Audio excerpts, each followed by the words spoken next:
सामने बैठा हूँ। बाबा साहब के अनुकंपा से तीन स्कूलों का प्रिंसिपल हूँ मैं, ऑनर हूँ मैं। बाबा साहब की देन है और अच्छी पढ़ाई भी की हमने। मुझे गर्व है अपने बाबा साहब पर और आगे भी पढ़ रहा हूँ मैं। मेरी दिली ख्वाहिश यही है कि जिस दिन हमारे समाज के लोग, हम सभी मूल निवासी हैं, केवल ये समझ लें दो चीज़ों को कि आज जो वर्ण व्यवस्था है और इस वर्ण व्यवस्था में हमें जो स्थान दिया गया, हमारा स्थान बहुत अच्छा है। हम क्यों जाति के नाम पर लड़े जा रहे हैं, क्यों धर्म के नाम पर लड़े जा रहे हैं?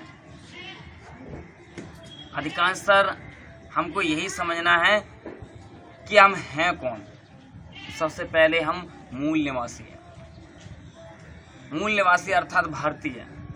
हमें बताना चाहिए कि हम भारतीय हैं, लेकिन वहाँ भारतीय तो कोई नहीं बोलता, पता नहीं क्या क्या टाइटल यूज कर लेते हैं। हम मूल निवासी हैं वो नहीं बताते, अपने आप को अलग अलग जगह के रहने वाले लोग बताते हैं। दूसरा, यदि कोई हमसे अछूत कह देता है, तो हम अछूत कहलवाने के बाद अपने आप को छोटा महसूस करते कि नहीं करते साहब? लेकिन वास्तविकता में अछूत क्या है, इसे समझना होगा। अछूत यानी जिसे हम छू ना सकें, जिसकी हम बराबरी ना कर सकें। उदाहरण के तौर पर सूरज को हम छू नहीं सकते, उसकी तरह हम चमक नहीं सकते, उसे हम पकड़ नहीं सकते। सूरज अछूत है या नहीं? दूसरा है आग की बराबरी नहीं कर सकते। आग तो जलती है और हम अगर छूने का प्रयास करेंगे तो हम जल जाएंगे, ज़्यादा पास गए तो नष्ट हो जाएंगे, है या नहीं? अब वही अछूत रहे हमारे बाबा साहब।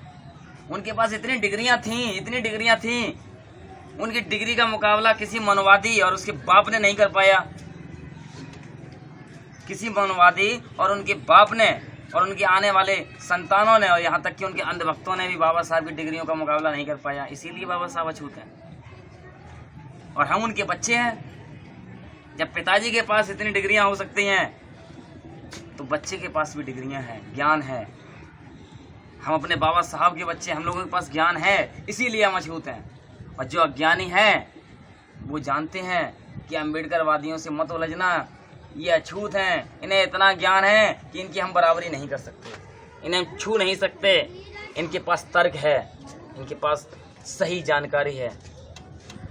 वो केवल घंटा बजाने में, धूप बत्ती मोमबत्ती लगाने में समय नष्ट करते हैं और हम लोग पूरी जानकारी खोजने में समय व्यतीत करते हैं। पूजा का मतलब है पूरी जानकारी करना। अटेंड कीजिए, पूरी जानकारी करना, यही है पूजा। यही हमको समझना होगा। दूसरा, कोई हम लोगों से शूद्र कह देता है तो हमें बुरा नहीं लगना